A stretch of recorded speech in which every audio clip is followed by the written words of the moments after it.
Halo sahabat Indonesia,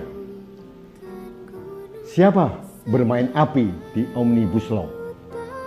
Ini sekarang lagi tren, hari ini, kemarin, dan esok. Semua sibuk membakar Omnibus Law. Omnibus, Anda tahu? Itu adalah bus yang pertama kali diperkenalkan di Paris tahun 1820. Itu bus yang bisa mengangkut begitu banyak orang. Makanya disebut dengan bus omni atau omnibus. Kemudian sejarahnya omnibus ini dikembangkan di Amerika Latin menjadi semua saja yang bisa masuk dalam satu keranjang dinamakan omnibus. Gitu. Kalau Anda makan semua hal dan digabungkan dalam satu perut, namanya perut Anda adalah perut omnibus, katanya begitu. Nah, sahabat Indonesia, Omnibus Law adalah suatu undang-undang yang merangkum begitu banyak undang-undang yang ada untuk dipadukan, disatukan dalam suatu kerangka undang-undang yang integratif. Itu semangat yang ingin disampaikan Presiden Jokowi. Karena apa? Indonesia dari dulu terkenal undang-undang satu ke undang-undang yang lain saling tabrakan. Nah, ini yang tidak dikehendaki oleh Presiden Jokowi. Makanya dia memerintahkan pembantunya dan kerjasama dengan anggota DPR untuk membuat yang namanya Omnibus Law. Dari 79 undang-undang disatukan dalam keranjang Omnibus Law dan ada 11 klaster. Nah, salah satu klaster yang mendapatkan resistensi cukup keras adalah klaster Undang-Undang Cipta Lapangan Kerja. Ini yang sedang ramai. Sahabat Indonesia, kita harus mengakui bahwa ide Presiden Jokowi membuat Omnibus Law untuk Undang-Undang Cipta Lapangan Kerja itu luar biasa. Semangatnya adalah memadukan undang-undang yang saling bertabrakan selama ini dalam satu undang-undang yang permanen yang mengatur semuanya. Bukan hanya pekerja, tapi juga iklim usaha yang menyangkut masalah iklim investasi di Indonesia. Kita membutuhkan itu. Kenapa? Terkhusus pada saat pandemi sekarang, kita membutuhkan recovery yang luar biasa, dan itu kita membutuhkan investor asing untuk masuk di Indonesia. Sahabat Indonesia, Indonesia terkenal menjadi negara yang tidak terlalu seksi bagi investor. Kenapa? Bukan karena sumber daya kita tidak melimpah, bukan karena apa.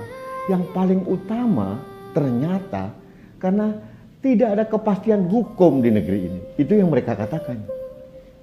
Hukum atau peraturan sering tumpang tindih sehingga mereka bingung. Nah, ini yang akan dipersatukan oleh Presiden Jokowi dalam suatu undang-undang yang sangat integratif yang namanya Omnibus Law, Undang-Undang Cipta Lapangan Pekerja. Artinya ini penyempurnaan dari undang-undang yang ada. Bukan menghapuskan atau bukan malah merugikan para pihak yang di dalamnya. Dalam Undang-Undang Cipta Lapangan Kerja tidak ada satupun pasal-pasal yang merugikan buruh atau pekerja. Tidak ada satupun yang merugikan asosiasi pengusaha atau investor. Intinya Presiden Jokowi ingin membuat iklim usaha yang kondusif. Makanya beliau ingin dikenang sebagai Bapak Omnibus Law di Indonesia. Tapi pertanyaannya sekarang, mengapa Omnibus Law, khususnya yang klaster Undang-Undang Cipta Lapangan Kerja ini, begitu mendapat tolakan? Nah, ada beberapa hal. Saya mengkritik juga pemerintah dan DPR, bahwa mungkin selama ini pemangku kepentingan yang ada mulai dari asosiasi pekerja atau federasi buruh atau yang lain-lain atau mungkin akademisi kurang didengar suaranya. Makanya menimbulkan resistensi. Tapi kalau dari versi pemerintah atau versi DPR, mereka sudah melakukan itu. Mungkin kurang optimal. Nah, sahabat Indonesia, beberapa hari ini muncullah tolakan-tolakan Omnibus Law, Undang-Undang Cipta Lapangan Kerja.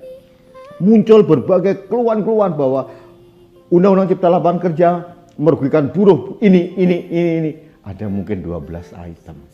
Ternyata begitu ditelisik lebih dalam lagi, semuanya hoax alias berita palsu. Kenapa?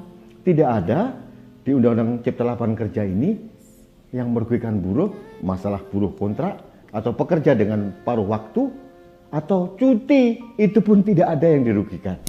Semuanya diatur. Mungkin mereka kurang teliti dalam membacanya. Nah, yang paling mungkin lagi, ada kelompok tertentu yang menggunakan isu Omnibus Law ini untuk membuat kegaduhan. Saya sebagai rakyat percaya yang terakhir ini. Kenapa? Kalau mau punya itikat baik, harusnya mereka datang ke DPR sebelum diundangkan kemarin untuk datang, ini loh, saya tidak setuju poin ini. Bukan dengan turun ke lapangan dengan membuat chaos. Apalagi di saat pandemi yang harusnya semua kita menjaga jarak aman satu sama lain. Nah, ini apa yang terjadi? Beberapa hari yang lalu, Ketua Serikat Pekerja mau mengancam akan membuat demo besar-besaran, mogok nasional. Nah, kemudian ada lagi nih, yang mantan jenderal, mantan Panglima TNI dan kelompok, kami mendukung gerakan mogok nasional. Pertanyaannya, tahu nggak sih orang-orang ini dengan Omnibus Law Cipta Lapangan Kerja? Kalaupun ada yang tidak sempurna, sempurnakan. Duduk bersama kita sempurnakan. Ada jalur-jalur lain untuk menyempurnakan itu. Yang pertama, kita bisa melakukan yang namanya penekanan kepada DPR untuk mereview kembali undang-undang itu. Bisa. Toh itu belum diundangkan sekarang. Ya, sahabat Indonesia, undang-undang ini belum serta-merta berlaku pada hari ini juga. Meskipun sudah diketok palu oleh Ketua DPR. Perlu peraturan-peraturan turunan di bawahnya. Perlu peraturan pemerintah, peraturan menteri, peraturan dirjen, peraturan gubernur, peraturan wali kota, peraturan bupati. Jadi pasti panjang urutannya. Jadi kenapa kita terburu-buru mau menghantam pemerintah dalam kaitan ini? Saya kok tidak yakin mereka punya niat yang baik. Mohon maaf nih sahabat Indonesia. Karena saya tahu kelihatannya orang-orang ini punya intens yang negatif, punya kehendak yang negatif, hanya membuat kegaduhan. Oke, yang pertama tadi, yang namanya judicial review bisa dilakukan melalui apa? MK. Kalau sebagai warga bangsa atau kelompok warga bangsa tidak setuju dengan undang-undang, kita bisa melakukan uji materi di Mahkamah Konstitusi. Semua ada jalurnya, semua ada jalannya, semua ada mekanismenya. Kenapa itu tidak dilakukan? Jangankan masalah pasal demi pasal, dibatalkan pun bisa kalau MK memutuskan seperti itu. Jadi ada dua jalan. Jalan untuk meminta DPR untuk mereview kembali atau minta kepada MK uji materi. Ada jalannya, ada mekanismenya, ada caranya. Nah, sahabat Indonesia, saya dengar hari ini dan mungkin besok mereka mengerahkan mahasiswa. Aliansi BEM seluruh Indonesia akan menggerakkan mogok massa karena dianggap pemerintah zolim. Hei mahasiswa, ngerti nggak Anda Omnibus Law? Ngerti nggak Anda Undang-Undang Cipta Lapangan Kerja? Sudah belajar belum? Jangan bergerak, beraksi hanya berdasarkan asumsi atau kabar bohong. Sebagai intelektual, Anda memalukan. Sebagai pemimpin bangsa, memalukan kalau Anda ikut dalam tarian yang digerakkan oleh orang-orang yang sengaja membuat chaos. Pelajari dulu satu demi satu, pasal demi pasal. Kalau tidak, memalukan. Anda nanti hanya sebagai kayak kuda tunggangan para politisi, kuda tunggangan para gelandangan politik, kuda tunggangan para petualang yang ingin merebut kekuasaan dari negara ini. Malu, Anda calon pemimpin bangsa. Jadi mendingan kalau saya jadi Anda, saya akan datang ke Ketua DPR atau ke pemerintah minta penjelasan lebih detail seperti apa. Apakah benar hoax ini? Tentu saja namanya hoax tidak ada yang benar. Tolong belajar mengerti tentang sesuatu yang esensial. Jangan hanya di permukaan, Anda bergerak, mengerahkan orang di masa pandemi, belum nanti terjadi klaster dari demonstrasi ini, Anda bertanggung jawab. Kalau penyebaran virus corona ini muncul karena ulah para demonstran, Anda harus bertanggung jawab. Jangan asal teriak, jangan memprovokasi. Belum lagi saya dengar ada anak STM mau turun juga. Semakin kuat dugaan saya bahwa demo-demo untuk menolak Omnibus Law ini adalah demo-demo yang sangat manipulatif dan rekayasa. Oleh siapa? Oleh orang-orang yang menginginkan kegaduhan di negeri ini. Saya bukan pendukung pemerintah, tapi saya mendukung Indonesia. Saya menginginkan ada kedamaian, saya menginginkan kehidupan yang harmoni. Apalagi di masa pandemi ini. Semua lagi bertahan dari serangan virus, semua lagi bertahan dari serangan pandemi ekonomi yang menghantam kita. Anda merusaknya dengan serta-merta. Ini sangat tidak fair. Jadi saran saya kepada adik-adik mahasiswa atau ada di STM atau kelompok-kelompok pekerja, jangan mau Anda dijadikan tunggangan kaum politisi busuk yang sekedar ingin memanfaatkan keberadaan Anda di lapangan. Yang rugi siapa? Anda. Nanti kalau investor tidak mau datang ke sini, nanti kalau pengusaha hengkang dari Indonesia, pabrik-pabrik tutup, siapa yang rugi? Anda bukan? Tidak ada dalam pasal demi pasal di Undang-Undang Nomor 13 Tahun 2003 tentang ketenagakerjaan yang dihilangkan dari Undang-Undang Cipta Lapangan Kerja ini. Justru disempurnakan. Pelajari itu. Jangan hanya beraksi, berasumsi dari tulisan WA Group atau media sosial yang lain. Cross check, bener nggak sih? Bisa cross check di media mainstream, televisi, media yang akurat. Jangan media abal-abal. Jangan dari Instagram saja, jangan dari WA saja. Demo-demo tahun kemarin diputar, ini kerusuhan di sini diputar kembali. Hanya apa? Menebarkan ketakutan. Hati-hati, negara kita ini sedang digerogoti dari dalam. Bukan oleh orang asing, tapi oleh orang kita sendiri. Oleh siapa? Orang yang ngebet pengen berkuasa. Sahabat Indonesia, hati-hati.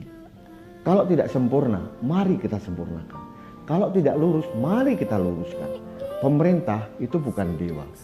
Presiden bukan manusia setengah dewa.